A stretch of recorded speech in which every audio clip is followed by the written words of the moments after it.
Shalom teman-teman yang terkasih, kita akan memulai ibadah kita pada pagi hari ini. Saya mengundang teman-teman untuk bangkit berdiri. Pertolongan kita dalam ibadah pagi ini adalah dalam nama Tuhan yang menjadikan langit dan bumi. Kasih karunia dan damai sejahtera dari Allah Bapa kita dan dari Tuhan Yesus Kristus menyertai kita sekalian. Teman-teman dipersilakan untuk duduk kembali, kita akan masuk ke dalam hadirat Tuhan, memuji dan memuliakan Dia. Mari kita bersorak bagi Tuhan, nyanyi dan bersoraklah.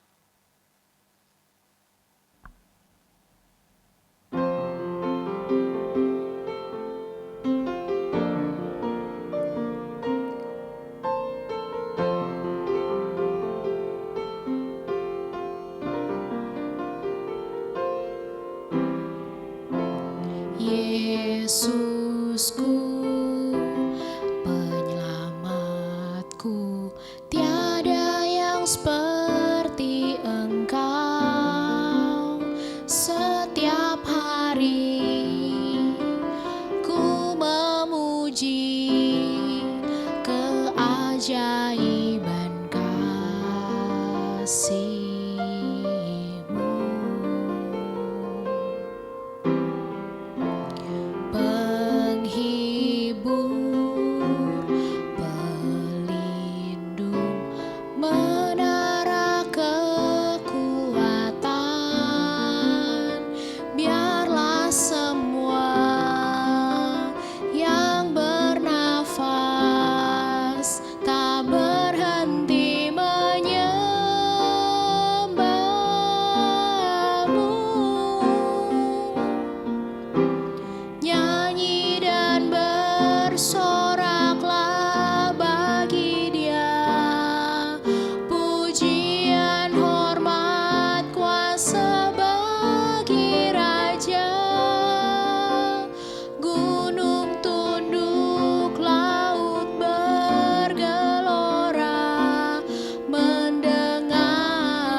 Yesusku, penyelamatku.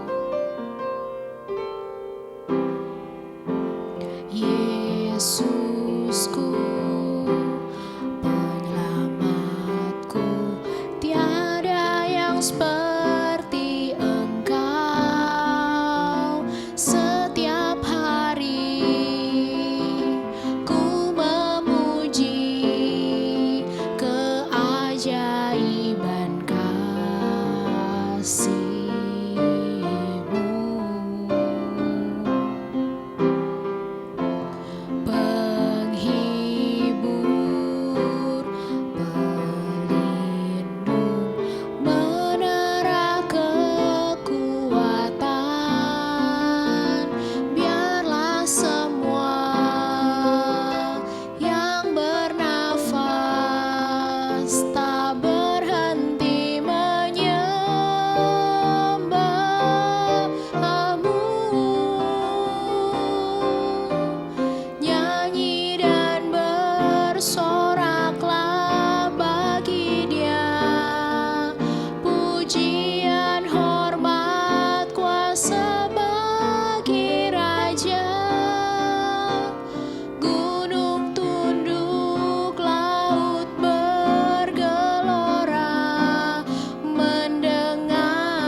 Seperti yang ada pada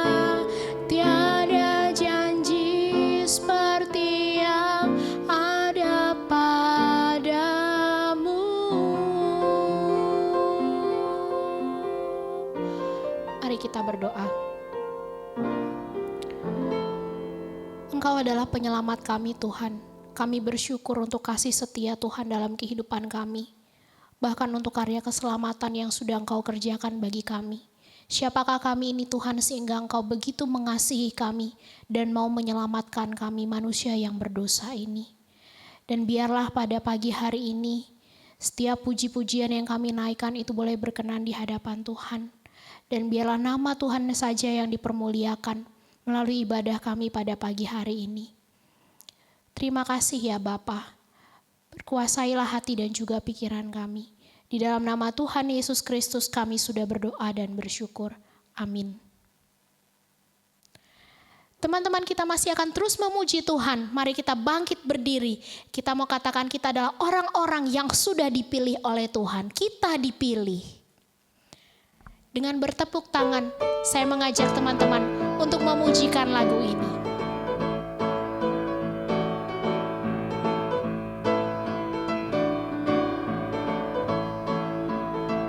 Kita dipilih dari segala bangsa, kita dipilih jadi umatnya, kita dipilih dan dikuduskannya, bawa kemuliaan hanya bagi Dia.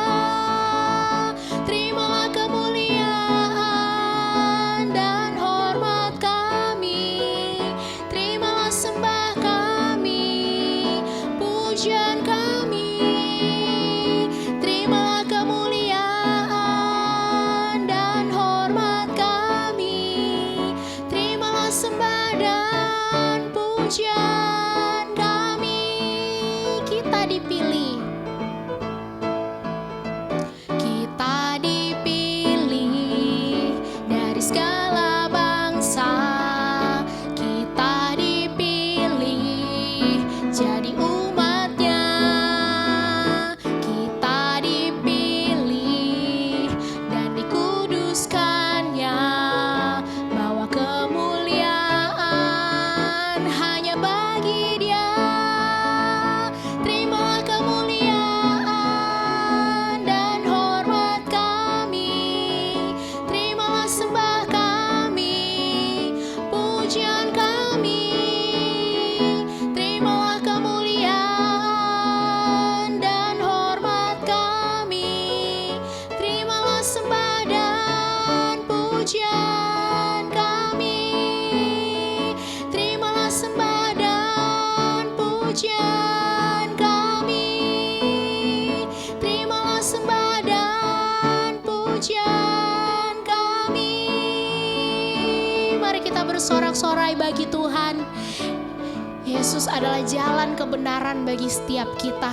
Dan biarlah kita juga terus menyatakan itu kepada orang-orang yang ada di sekitar kita. Yesuslah jalan kebenaran. Dengan terus bertepuk tangan, kita pujikan lagu ini.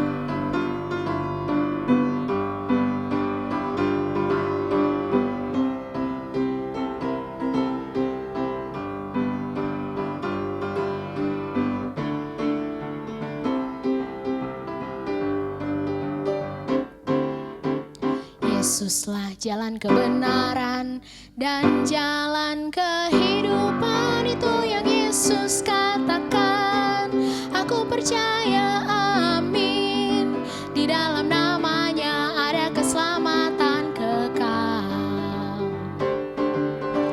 Yesuslah jalan kebenaran dan jalan kehidupan, itu yang Yesus katakan. Aku percaya, amin. Di dalam namanya ada keselamatan kekal. Glory haleluya, glory haleluya, glory haleluya, glory haleluya. Di dalam namanya ada keselamatan kekal. Yesuslah jalan kebenaran dan jalan kehidupan, itu yang Yesus katakan. Aku percaya, Di dalam namanya ada keselamatan kekal. Yesuslah jalan kebenaran dan jalan kehidupan, itu yang Yesus katakan. Aku percaya, amin. Di dalam namanya ada keselamatan kekal. Glory haleluya, glory haleluya, glory haleluya, glory haleluya. Di dalam namanya ada keselamatan kekal. Glory haleluya, glory haleluya, glory haleluya, glory haleluya. Di dalam namanya ada keselamatan kekal. Di dalam namanya ada keselamatan kekal. Di dalam namanya ada keselamatan kekal. Mari kita bersorak bagi Tuhan. Teman-teman dipersilakan untuk duduk kembali. Kita akan mempersiapkan hati untuk mendengarkan kebenaran firman yang akan disampaikan kepada hamba-Nya. Hanya Tuhanlah pribadi yang mengenal hatiku.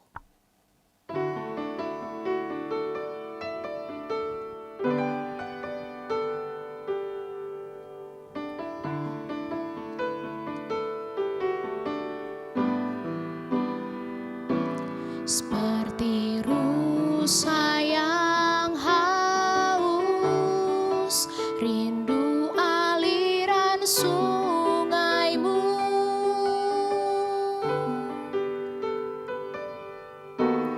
Hatiku tak tahan menunggumu.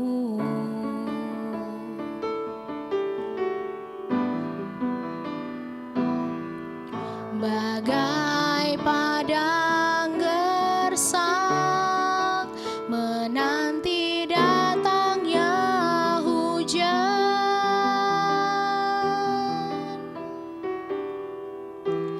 begitupun jiwaku, Tuhan.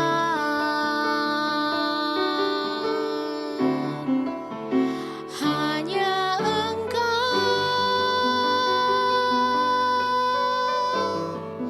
pribadi yang mengenal hatiku, tiada yang tersembunyi bagimu. Seluruh isi hatiku kau tahu, dan bawaku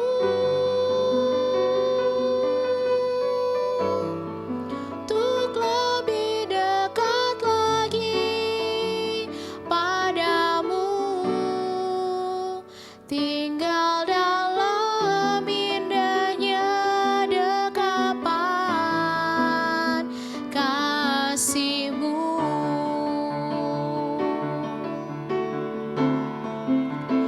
Hanya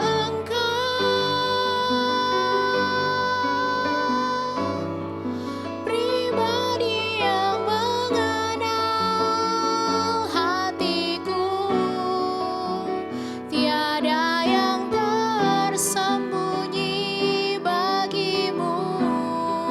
Seluruh isi hatiku kau tahu, dan bawaku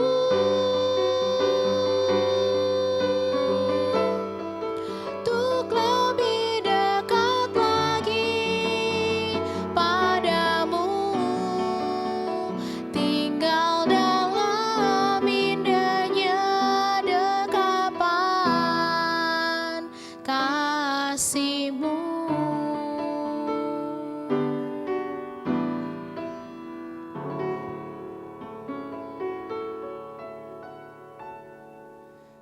Shalom adik-adik yang terkasih di dalam Tuhan. Kita saat ini akan mendengarkan firman Tuhan. Sebelumnya saya ingin memperkenalkan diri saya. Salam dari GKKA Tenggilis Mejoyo. kita bersama-sama akan merenungkan sebuah tema maju tak gentar. Saya Jonathan Lim. Marilah kita bersama-sama boleh berdoa terlebih dahulu sebelum kita akan mendengarkan firman Tuhan. Mari kita berdoa. Tuhan, kami saat ini berdoa menyerahkan ke dalam tangan-Mu untuk setiap kami yang mendengarkan, baik dari kami hamba-hamba Tuhan maupun juga dari adik-adik remaja di tempat ini, dimanapun mereka berada Tuhan, tetapi kami bersama-sama bersatu hati untuk mendengarkan firman-Mu, dan biarlah kami boleh memahami akan firman-Mu tidak hanya melalui kata-kata manusia saja, tetapi terlebih dari itu lewat kata-kata manusia kami boleh mengerti isi hati Tuhan lebih dalam lagi. Tuhan, kami berdoa menyerahkan ke dalam tangan-Mu, biarlah Tuhan yang boleh berkati kami dengan kuasa Roh Kudus-Mu sehingga kami boleh memahami akan firman-Mu lebih dalam lagi. Terima kasih untuk anugerah-Mu Tuhan, kami berdoa di dalam nama Tuhan Yesus Kristus. Amin. Sekali lagi shalom adik-adik yang terkasih di dalam Tuhan.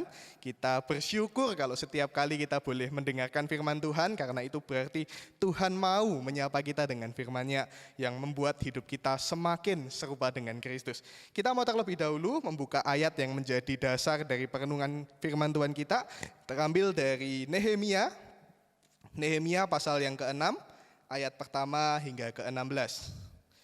Kita buka bersama-sama, Nehemia pasal yang ke-6, ayat yang pertama hingga ke-16. Saya akan bacakan bagi kita semua. Marilah kita bersama-sama mendengarkan maupun membaca di dalam Alkitab kita masing-masing. LAI memberikan judul Pembangunan Tembok Diselesaikan, Usaha-usaha Membunuh Nehemia. Ketika Sanbalat dan Tobia dan Geshem, orang Arab itu, dan musuh-musuh kami yang lain mendengar bahwa aku telah selesai membangun kembali tembok, sehingga tidak ada lagi lubang, walaupun sampai waktu itu di pintu-pintu gerbang belum kupasang pintunya. Maka Sanbalat dan Geshem mengutus orang kepadaku dengan pesan, mari kita mengadakan pertemuan bersama di Kefirim, di lembah Ono. Tetapi mereka berniat mencelakakan aku. Lalu aku mengirim utusan kepada mereka dengan balasan, aku tengah melakukan suatu pekerjaan yang besar, aku tidak bisa datang. Untuk apa pekerjaan ini terhenti oleh sebab aku meninggalkannya dan pergi kepada kamu. Sampai 4 kali mereka mengirim pesan semacam itu kepadaku, dan setiap kali aku berikan jawaban yang sama kepada mereka. Lalu dengan cara yang sama untuk kelima kalinya, Sanbalat mengirim seorang anak buahnya kepadaku yang membawa surat yang terbuka. Dalam surat itu tertulis, ada desas-desus di antara bangsa-bangsa, dan Gasimu membenarkannya bahwa engkau dan orang-orang Yahudi berniat untuk memberontak, dan oleh sebab itu membangun kembali tembok.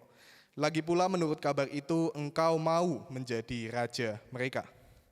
Bahkan engkau telah menunjuk nabi-nabi yang harus memberitakan tentang dirimu di Yerusalem. Demikian, ada seorang raja di Yehuda. Sekarang berita seperti itu akan didengar raja. Oleh sebab itu mari kita sama-sama berunding. Tetapi aku mengirim orang kepadanya dengan balasan, hal seperti yang kau sebut itu tidak pernah ada, itu isapan jempolmu belaka. Karena mereka semua mau menakut-nakutkan kami, pikirnya mereka akan membiarkan pekerjaan itu sehingga tak dapat diselesaikan. Tetapi aku justru berusaha sekuat tenaga. Ketika aku pergi ke rumah Semaya bin Delaya bin Mehetabel, sebab ia berhalangan datang, berkatalah ia, biarlah kita bertemu di rumah Allah di dalam bait suci dan mengunci pintu-pintunya karena ada orang yang mau datang membunuh engkau. Ya, malam ini mereka mau datang membunuh engkau. Tetapi kataku, orang manakah seperti aku ini yang akan melarikan diri? Orang manakah seperti aku ini dapat memasuki bait suci dan tinggal hidup? Aku tidak pergi. Karena aku ketahui benar bahwa Allah tidak mengutus dia. Ia mengucapkan nubuat itu terhadap aku karena disuap Tobia dan Sanbalat. Untuk ini ia disuap supaya aku menjadi takut lalu berbuat demikian sehingga aku berdosa. Dengan demikian mereka mempunyai kesempatan untuk membusukkan namaku sehingga dapat mencela aku. Ya Allahku, ingatlah bagaimana Tobia dan Sanbalat masing-masing telah bertindak. Pun tindakan Nabiah, Noaja dan nabi-nabi yang lain yang mau menakut-nakutkan aku. Maka selesailah tembok itu pada tanggal 25 bulan Elul dalam waktu 52 hari. Ketika semua musuh kami mendengar hal itu, takutlah semua bangsa sekeliling kami. Mereka sangat kehilangan muka dan menjadi sadar bahwa pekerjaan itu dilaksanakan dengan bantuan Allah kami. Demikian pembacaan firman Tuhan pada pagi hari ini. Bersyukurlah setiap kita yang membacanya, merenungkan dan melakukannya di dalam kehidupan kita. Rekan-rekan semua, adik-adik yang tercinta, terkasih dalam Tuhan, di masa COVID ini terjadi banyak sekali perubahan di dalam dunia ini.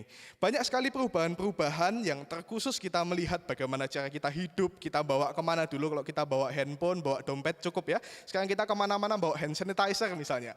Dulu kita nggak pernah pakai masker itu kelihatan sesuatu yang sangat aneh begitu. Tetapi saat ini semua orang pakai masker.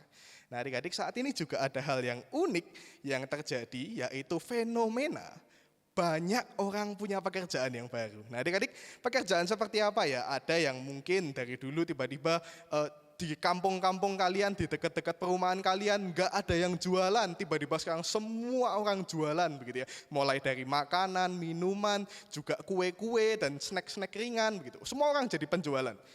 Tidak hanya itu, ternyata ada pekerjaan yang ternyata juga lagi tren nih adik-adik semua. Apa itu? Menjadi YouTuber, menjadi selebgram. Kalau sekarang ada istilah juga mungkin ya, seleb TikTok begitu, kalau yang buat teman-teman yang suka TikTok. Siapa sangka bahwa menjadi artis media sosial ternyata sangat tren di waktu-waktu pandemi seperti ini. Kenapa sih adik-adik? Ternyata setelah dianalisa penghasilannya itu ternyata nggak sedikit loh. Kalau kita dulu melihat jadi YouTuber, jadi orang-orang yang membuat video-video di media sosial, sepertinya mereka melakukan itu dengan gratisan, mereka nggak dibayar untuk itu.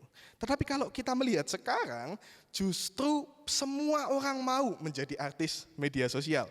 Mulai dari ibu-ibu yang posting makanan mereka, begitu ya, video-video memasak. Apakah ada dari ibu-ibu, dari adik-adik semua yang mulai di rumah suka videoin masaknya mereka, begitu ya. Mungkin bapak-bapak yang posting video DIY, do it yourself, mulai dari bikin pot tanaman, mulai untuk melakukan hal-hal yang lain secara sendiri.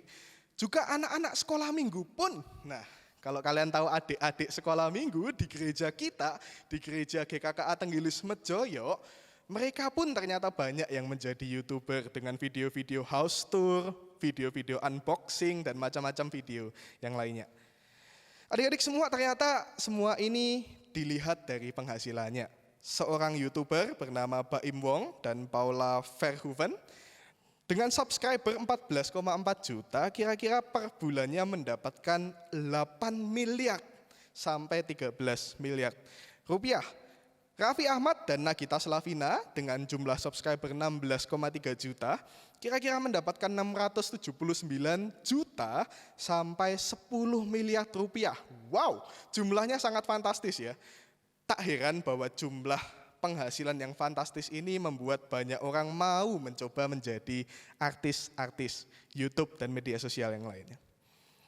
Nah guys, tapi ketika kita melihat, ternyata di balik segala penghasilan yang bisa didapatkan, melihat terkenalnya mereka, melihat karya-karyanya mereka yang bisa membuat kita entertain di rumah kita saat kita stay at home, ternyata banyak juga kesulitan dan tantangan yang mereka hadapi. Mulai dari konten yang perlu kreativitas tinggi, jadi kalau nggak kreatif nggak akan bisa membuat konten yang baik. Juga diperlukan keahlian-keahlian khusus di dalam konten-konten tertentu, misalnya bisa bermain musik, bisa bernyanyi, bisa memasak, bisa makan banyak ya. Makan banyak ternyata talenta juga ya adik-adik ya. Kita melihat bahwa bahkan YouTuber-YouTuber ini juga nggak punya waktu tidur yang cukup. Banyak dari mereka akhirnya punya waktu tidur yang sangat sedikit demi menyelesaikan konten mereka. Seperti Jerome, Nessie Judge, kita tahu dari Korea Reumit ya, banyak dari channel-channel YouTube mereka yang ternyata mereka juga memiliki pergumulan untuk mereka membuat konten-konten mereka. Nah adik-adik, ternyata ada satu hal lagi yang menjadi kesulitan dari para YouTuber ini. Ada yang tahu nggak? Ternyata fakta mengatakan bahwa ahli-ahli YouTube ini, orang-orang artis-artis media sosial ini sangat terganggu dengan yang namanya haters. Nah adik-adik tahu nggak haters itu apa? Haters itu orang-orang yang sering memberikan komentar negatif, seringkali menyakiti hati dengan cara menghujat konten maupun pembuat konten lewat komen-komen mereka dan postingan mereka dengan kata-kata yang tidak pantas. Seberapa parah sih sebetulnya haters Indonesia? Kita mau cek di Indonesia ya. Seorang YouTuber membuat video berisi komen-komen haters dari channel miliknya. Channelnya bernama Wikijoy. Ini aku coba ambil salah satu contoh aja ya. Dia adalah seorang YouTuber asal Indonesia yang berpacaran dengan orang bule, orang dari luar negeri. Dan membuat konten-konten bersama dengan pacarnya ini. Dia buat aktivitasnya, dia upload di YouTube. Dia coba untuk bikin konten-konten yang menarik. Tapi kalau melihat komen-komen haters di dalam video-videonya dia, astaga jahat sekali begitu ya. Beberapa dari komen itu kira-kira bunyinya seperti ini. Bulenya kena hipnotis. Jahat sekali ya. Jadi seakan-akan si bulenya ini kena hipnotis, kok mau sama cowoknya ini. Bule bau ketek, ini bahasanya agak kasar ya. Bule bau ketek, jahat sekali kata-katanya gitu. Padahal dari YouTube apa mungkin tercium gitu baunya, bau ketek. Nggak mungkin kan gitu. Tapi haters ini memberikan komentar yang sangat-sangat jahat. Nggak cocok guguk. Nah guguk ini bahasa yang aku sensor gitu ya. Dalam bahasa aslinya ini hujatan begitu ya. Dalam bahasa yang asli pisuhan begitu. Itu jahat sekali di dalam komen-komen membuat pisuhan-pisuhan. Nggak pantas jadi pacar lu, jangan ngarep. Ada yang mengatakan begitu juga ya. Bisa aja daging kambing nggak ada faedahnya channelmu. Wah, adik-adik kalau membayangkan kalian sudah susah-susah bikin video, susah-susah bikin konten, susah-susah merekam ulang-ulang. Tapi ternyata mendapat komentar-komentar jahat seperti itu, apa yang adik-adik rasakan? Adik-adik nggak jarang kata-kata haters itu bukan hanya menyebalkan, bukan hanya menyakitkan, tapi bisa menyebabkan orang kehilangan nyawa. Apakah kita ingat kasus Suli dan Gohara? Ketika dua artis Korea yang di dalam karir mereka mendapatkan hujatan-hujatan dari haters yang begitu pedas, begitu sakit. Meskipun terlepas dari kita nggak tahu ya apa yang dilakukan oleh Suli dan Gohara sampai mereka mendapatkan haters yang begitu kejam. Tapi akhirnya kedua artis Korea ini bunuh diri karena haters. Adik-adik orang Kristen pun gak lepas dari pengaruh haters. Kita orang Kristen tidak imun dari hujatan-hujatan haters. Kadangkala ketika kita sudah semangat ingin memberkati dunia, kita mau berkarya buat dunia. Kita mau berkarya bagi Tuhan. Tapi ketika mulai berkarya, haters itu membuat kita tergoncang. Dan akhirnya kita putus semangat. Saya ingat ketika saya pernah mengalami hujatan dari haters. Saya pernah ketika awal mula mau melayani Tuhan, saya suka bermain musik, saya awal-awal belajar gitar, saya memberanikan diri untuk melayani di gereja, di persekutuan remaja pada waktu itu. Saya waktu mendapatkan lagu, saya sudah belajar dengan sebisa mungkin, sehebat mungkin. Saya coba untuk berlatih terus-menerus supaya hasil saya baik ketika saya bisa melayani Tuhan. Dan ketika hari H pun, ketika persekutuan itu dimulai, saya coba memberikan yang terbaik sampai tangan saya sakit waktu main gitar waktu itu. Tapi setelah ibadah selesai, ibadah persekutuan itu selesai, pembina saya cuma datang mendekati saya lalu bilang, lain kali belajar dulu ya kalau kamu mau pelayanan, supaya pelayananmu bisa bagus. Lain kali latihan dulu ya. Adik-adik ketika saya dengar kata-kata pembina saya itu, saya cuma bisa menatap dia dengan tatapan kosong bilang, aku sudah latihan, aku sudah memberikan yang terbaik. Tapi kenapa kamu bisa bilang cuma seperti itu? Adik-adik pernah nggak sih kita mengalami hal seperti itu? Ketika kita sudah mau berkarya, ketika kita sudah mau membuat sesuatu yang baik, tetapi ternyata haters itu membuat kita patah semangat dengan komentar-komentar mereka. Bisa jadi itu orang-orang terdekat, bisa itu juga netizen yang budiman katanya ya. Bisa juga teman-teman kita, keluarga kita. Bagaimana respon kita terhadap komentar-komentar haters ketika kita mau berkarya buat dunia ini? Adik-adik, di dalam Alkitab juga ada seorang yang berkarya demi Tuhan, berkarya luar biasa. Tetapi ketika bertemu dengan haters, dia mendapatkan masalah. Tokoh itu bernama Nehemia, dari bagian yang tadi kita baca. Adik-adik tahu nggak sih Nehemia itu siapa? Nehemia adalah seorang Yahudi, dia bekerja sebagai juru minuman di Puri Susan di kerajaan Persia. Juru minuman adalah orang yang sangat penting, karena tugasnya juru minuman itu bukan seperti waitress kalau di restoran ya, beda, bukan seperti waiter di rumah makan, tapi juru minuman adalah seorang yang memastikan konsumsi dari raja itu baik dan tidak beracun. Jadi bayangkan kalau zaman-zaman kerajaan dulu banyak orang berusaha meracuni raja lewat makanan yang dia makan. Jadi tugas seorang juru minuman adalah memastikan semua yang diminum oleh raja itu tidak beracun. Jadi dia minum dulu, setelah dia minum dan memastikan itu oke, baru dia akan diberikan kepada rajanya. Bayangkan berapa banyak orang yang mau untuk berusaha meracuni raja dan dia harus mengatasi itu. Berarti Nehemia ini adalah seseorang yang sangat penting di kerajaan Persia. Tapi di satu waktu panggilan Tuhan menggelisahkan hatinya. Dia enggak gelisah, dia enggak nyaman. Tiba-tiba ketika dia mendengarkan cerita dari teman-teman sebangsanya tentang kota Yerusalem yang telah hancur berantakan, kota simbol kehadiran Allah itu hancur berantakan, runtuh. Di situ dia menangis. Di situ hatinya tidak tenang dan dia mau berkarya buat Yerusalem. Panggilan Tuhan ini begitu kuat buat dia sehingga dia memberanikan diri untuk minta izin kepada rajanya. Raja, bolehkah saya pulang ke Yerusalem untuk membangun kembali kota kehadiran Allah ini? Lalu di dalam anugerah Tuhan sang raja mengizinkan sehingga Nehemia bisa pulang membawa banyak tukang-tukang perkakas dan barang-barang semuanya untuk membangun kota Yerusalem dan gedung-gedungnya. Sungguh ini satu panggilan yang mulia bagi Nehemia. Dia melakukan dari kitab Nehemia 1-5 itu menjelaskan apa yang dilakukan oleh Nehemia untuk membangun kota Yerusalem. Stop sampai sini dulu. Kita belajar dari Nehemia bahwa cara menghadapi haters yang pertama adalah kita harus tetap berkarya bagi dunia. Tanpa sebuah karya nggak akan ada haters, guys. Jadi kalau kalian di dalam hidup kalian tidak ada haters sama sekali, perhatikan, apakah kalian sudah berkarya buat dunia atau enggak? Bisa jadi kita tidak memiliki haters karena kita memang tidak memiliki karya. Kalau kita melihat di dalam hidup kita, kita juga harus berkarya seperti Nehemia.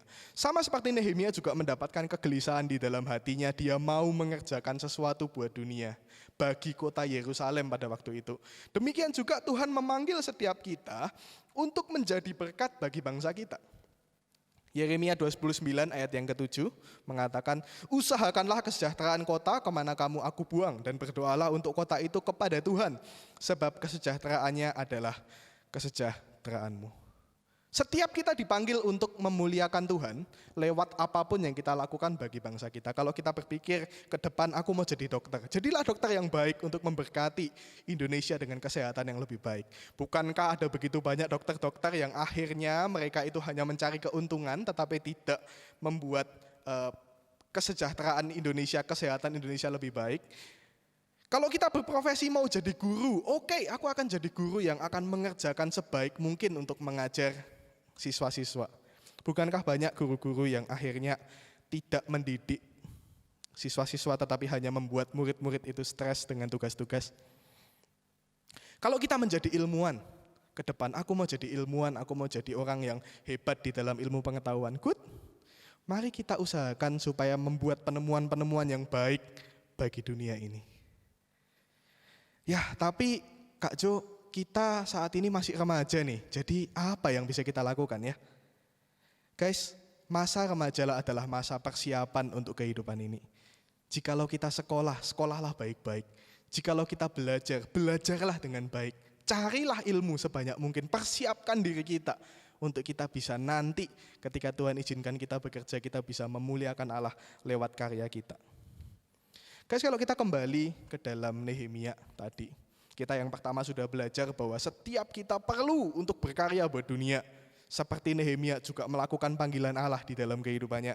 Sekarang kita melihat kepada masalahnya. Setelah Nehemia punya karya bagi dunia, punya karya bagi kota Yerusalem, disinilah Nehemia mulai mendapatkan tekanan dari orang-orang yang membenci karyanya.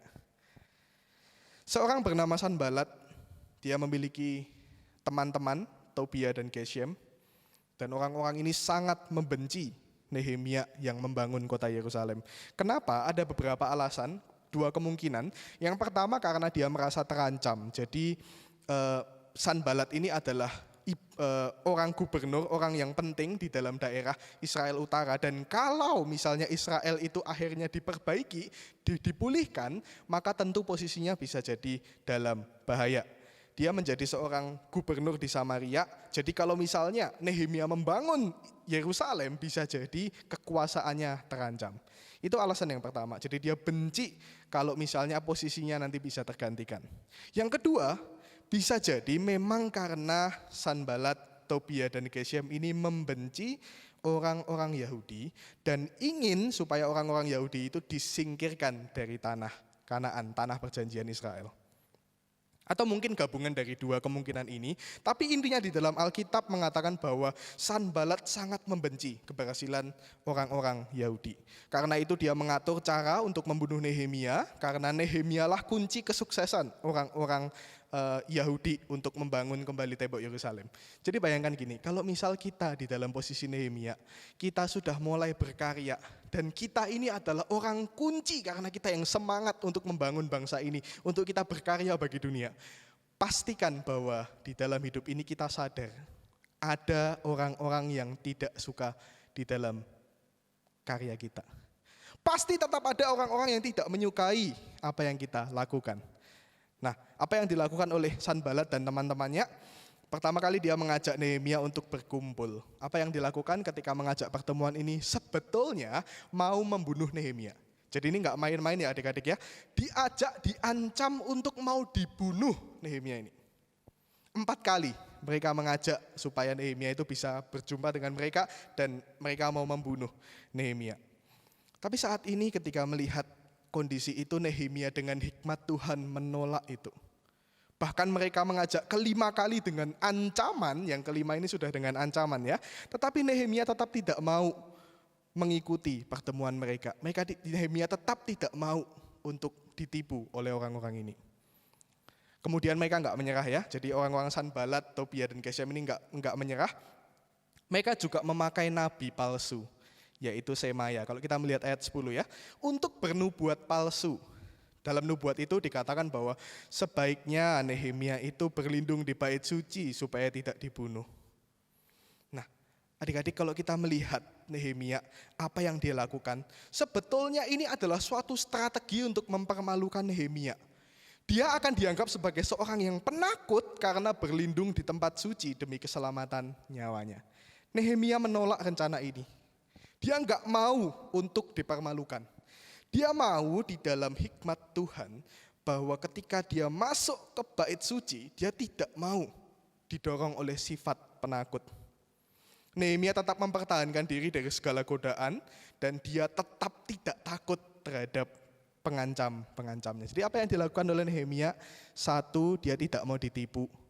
Dia tidak mau untuk ditipu oleh orang-orang baik secara politik tadi ya, diajak untuk ketemuan tapi mau dibunuh, dijebak.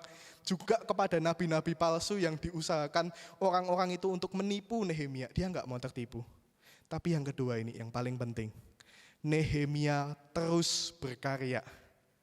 Sampai akhirnya di dalam ayat yang ke-16 yang tadi kita baca, ayat 15 dan 16, maka selesailah tembok itu pada tanggal 25 bulan Elul dalam waktu 52 hari. 52 hari untuk Nehemia membangun tembok yang begitu besar. Ketika semua musuh kami mendengar hal itu, takutlah semua bangsa sekeliling kami. Adik-adik, kita perlu cerdik ketika menghadapi haters. Yang kedua, jangan berhenti berkarya.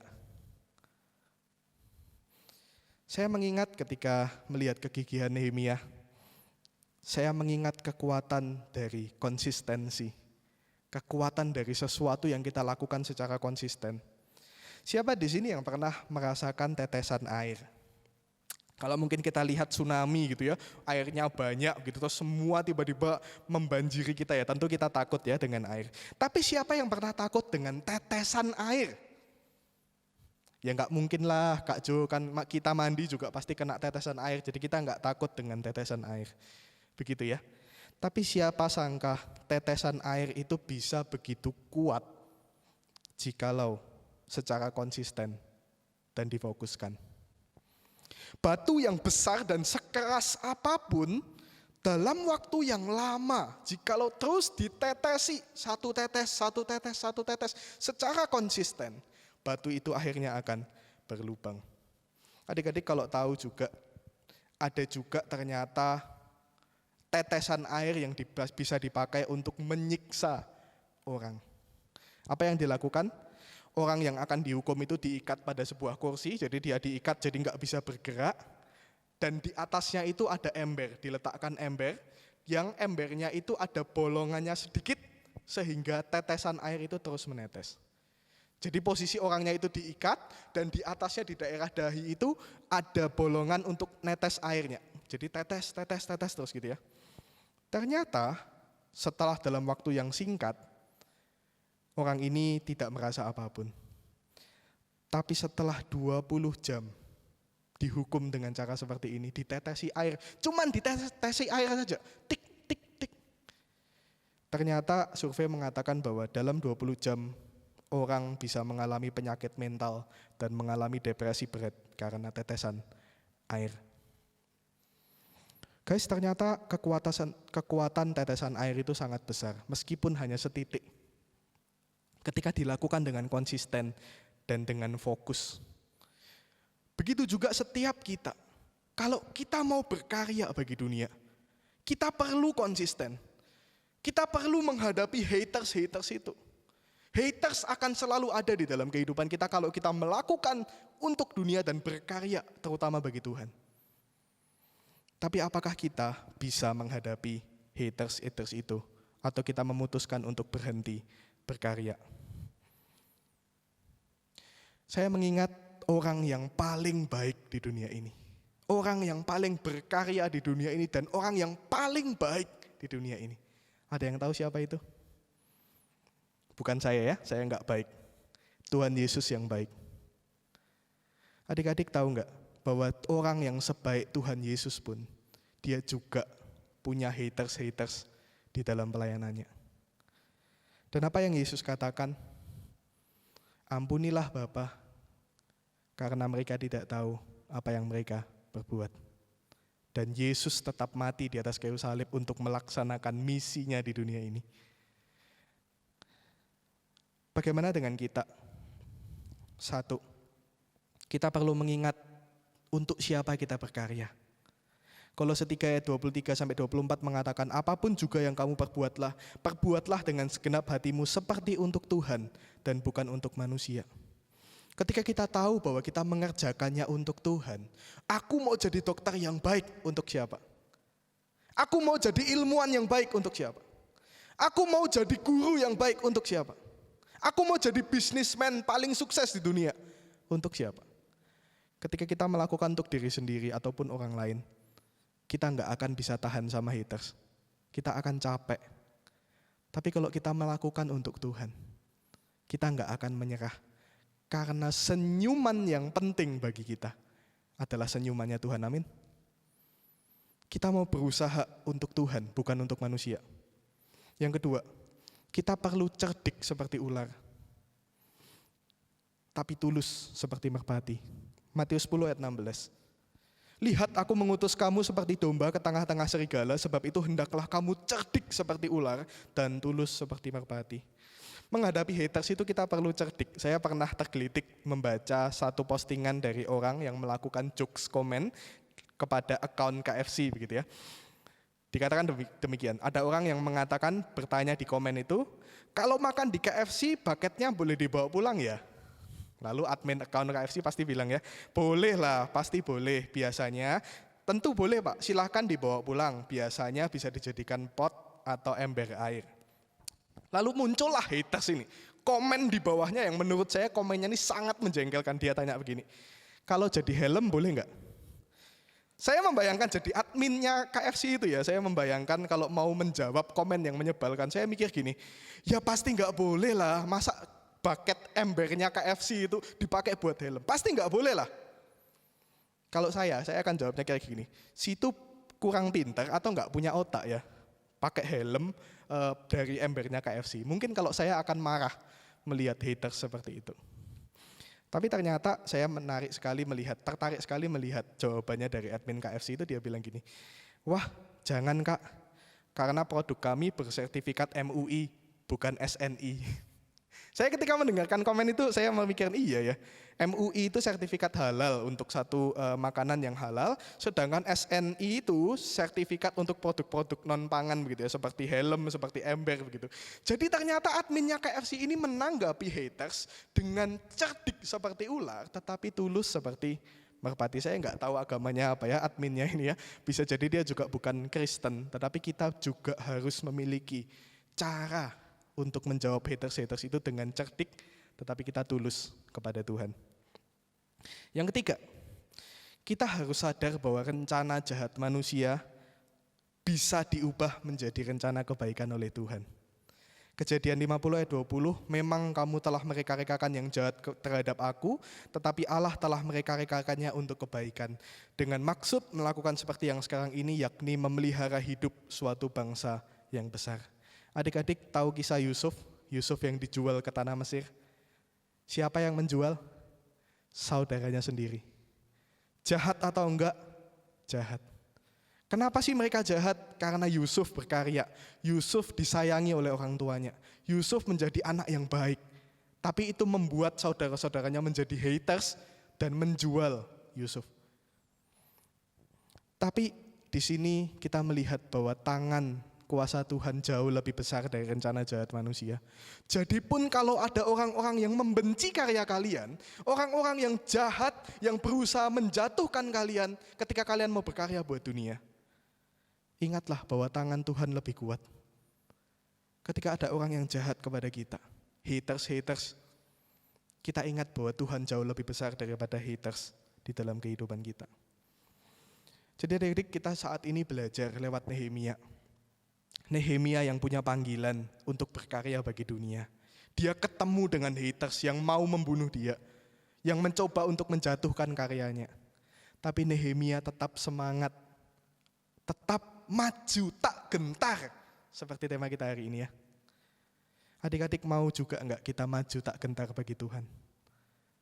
Mau juga enggak kita berkarya buat bangsa kita, berkarya bagi dunia ini? Dan kita maju tak gentar untuk kemuliaan Tuhan. Biarlah kita belajar 3 hal tadi. Kita perlu mengingat untuk siapa kita berkarya. Kita perlu cerdik seperti ular tetapi tulus seperti merpati. Dan yang ketiga, kita perlu mengingat bahwa rencana jahat manusia bisa diubah menjadi rancangan kebaikan oleh Tuhan. Mari kita semoga bisa bersama-sama belajar untuk berkarya bagi kemuliaan Tuhan. Kita berdoa bersama-sama. Tuhan, kami sadar di dalam kehidupan ini ketika kami mau berkarya bagi Tuhan, kami seringkali menghadapi orang-orang yang mematahkan semangat kami. Bahkan lebih dari itu, orang-orang yang berusaha menjatuhkan mental kami, membuat kami berhenti berkarya bagi dunia dan bagi Tuhan. Tuhan, Engkau yang melihat hati kami, Engkau yang tahu masalah kami. Engkau yang tahu seberapa kami mau memuliakan Tuhan, seberapa kami mau berkarya buat Tuhan. Tuhan, kami rindu mendapatkan kekuatan dari Roh Kudus yang menolong kami, supaya kami boleh konsisten, tetap maju tak gentar untuk berkarya bagi Tuhan. Tuhan yang boleh tolong kami, supaya kami sebagai komisi remaja, di dalam segala keterbatasan kami yang masih muda, kami yang merasa belum bisa melakukan apa-apa. Tapi Tuhan boleh memberikan hati untuk kami giat berkarya bagi Tuhan, bagi dunia ini dan bagi bangsa kami. Bapa, kami berdoa menyerahkan ke dalam tangan-Mu buat kehidupan kami, biarlah Tuhan yang boleh menolong kami. Kami serahkan hidup kami ke dalam tangan-Mu. Di dalam nama Tuhan Yesus Kristus kami berdoa. Amin. Untuk meresponi kebenaran firman yang sudah kita dengarkan, Mari sama-sama kita kembali memujikan pribadi yang mengenal hatiku, sambil mempersiapkan hati untuk masuk dalam doa syafaat.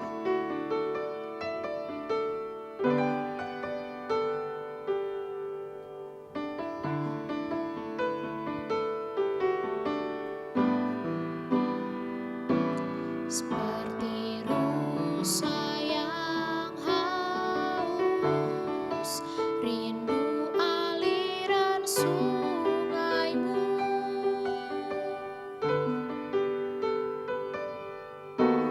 Hatiku tak tahan menunggumu.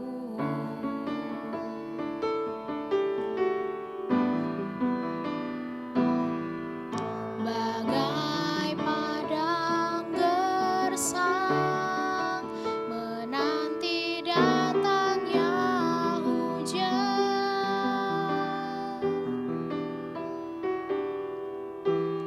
Begitupun jiwaku, Tuhan.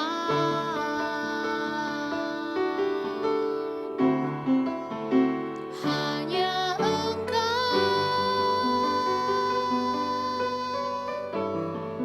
pribadi yang mengenal hatiku. Tiada yang tersembunyi bagimu. Seluruh isi hatiku Kau tahu dan bawaku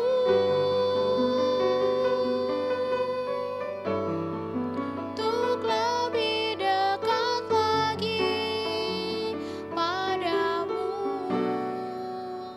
tinggal dalam indahnya dekapan kasih-Mu.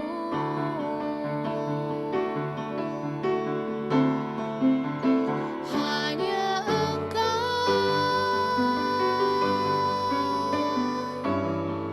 pribadi yang mengenal hatiku. Tiada yang tersembunyi bagimu. Seluruh isi hatiku Kau tahu dan bawaku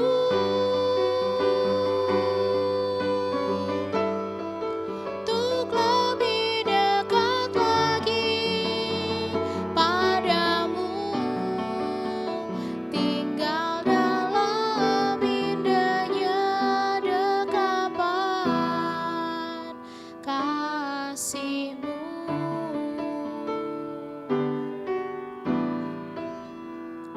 Teman-teman, mari kita berdoa. Bapa, pada pagi hari ini kami datang kepadamu, seperti pujian yang kami naikkan bahwa hanya Engkaulah pribadi yang mengenal hati kami. Itu sebabnya pada pagi hari ini kami membawa seluruh pergumulan kami kepada Tuhan. Bapa, kami mau berdoa untuk renovasi gereja yang saat ini sedang dilakukan. Kiranya Tuhan Engkau sendiri yang menolong. Ada banyak dana yang dibutuhkan, kiranya Tuhan Kau yang mencukupkan tiap-tiap keperluan di gereja kami ini. Dan Tuhan juga menolong para tukang yang bekerja supaya mereka juga bekerja dengan sepenuh hati. Kami juga berdoa untuk studi kami ya Bapa. Beberapa dari kami sudah memasuki masa-masa ujian tengah semester.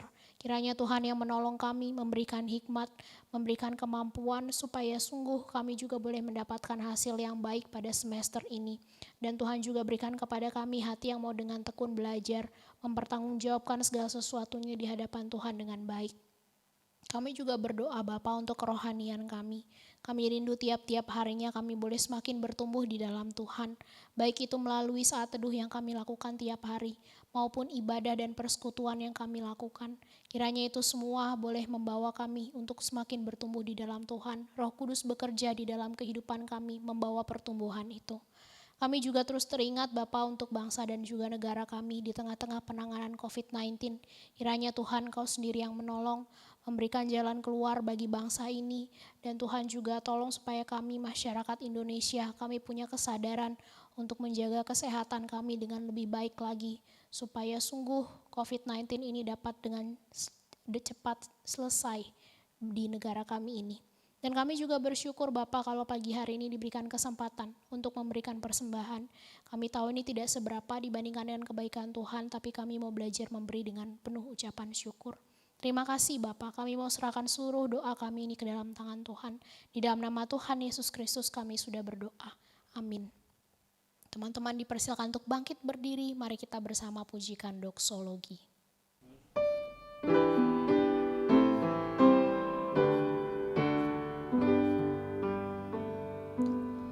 Puji Allah Bapa Putra, puji Allah Roh Kudus, ketiganya yang esa. Pohon selamat sumber berkat.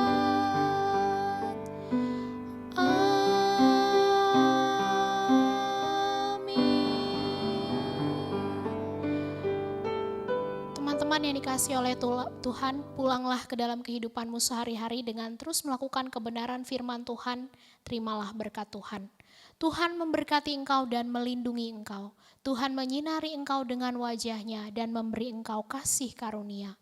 Tuhan menghadapkan wajahnya kepadamu dan memberi engkau damai sejahtera dari sekarang sampai selama-lamanya.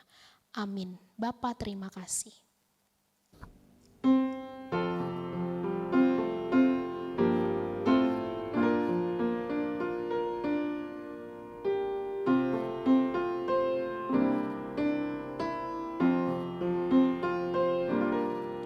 Bapa terima kasih. Bapa terima kasih. Bapa di dalam surga, puji terima kasih.